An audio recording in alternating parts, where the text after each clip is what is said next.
આ તો બધું મારા ભાઈએ તૈયાર કરી મેં દો બો બંધી ભાઈ શું હતું ને હેડો ભાઈ તો મારો કાર પાણી વાર છે પેલા હું આ ધાર પટિયા પર હાલ દઉં હું મારા ભાઈ ને તો શીખતા નથી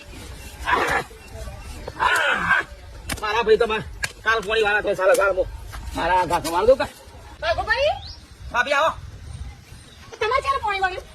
પાણી વાળી મો આ ચાર પટિયા પર લાવવા દે વાઘનું મારેલું છો હો તમે તમારે વાઘનું મારેલું છો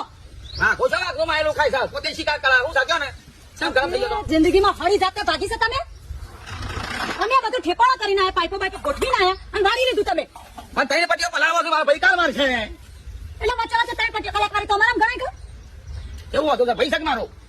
તમે હું બોલતો કરો શરમ નહીં આવતી તો હું બહાર લેવાની એટલે જોઈ આ ડોહન ને ઠેપાણો નહીં માફ કોમલ ભાભી કે ભાઈ મારો લોબી કરજો વાહ કોકનો બનેલો રોટલો ખાવાની માય દાદાગીરી ના હમજ કરવાની હું તો કહેવાનો મતલબ શું છે કહેવાનો મતલબ એમ સાકા અમાર પાણી વાળતું તમે તો વાળી લેવાના આવતું તો અરે વાળી તઈને પટિયા પલાવો છે મારા શું વધારે બાવું છે એટલે જ્યારે ત્યારે આપણો કોક હોય કે તમે વચ્ચે પેરી જતા હો છો પાઇપો બોધવા તો જવું નહીં ખોટી દાદાગીરી કઈ જગા ભાઈ લાવ છો આગળ ઉભી રહા તમારા ભાઈને બતાવો પાવલાય લઈ જા આ થાટ આલ્યા લઈ જા ભાઈ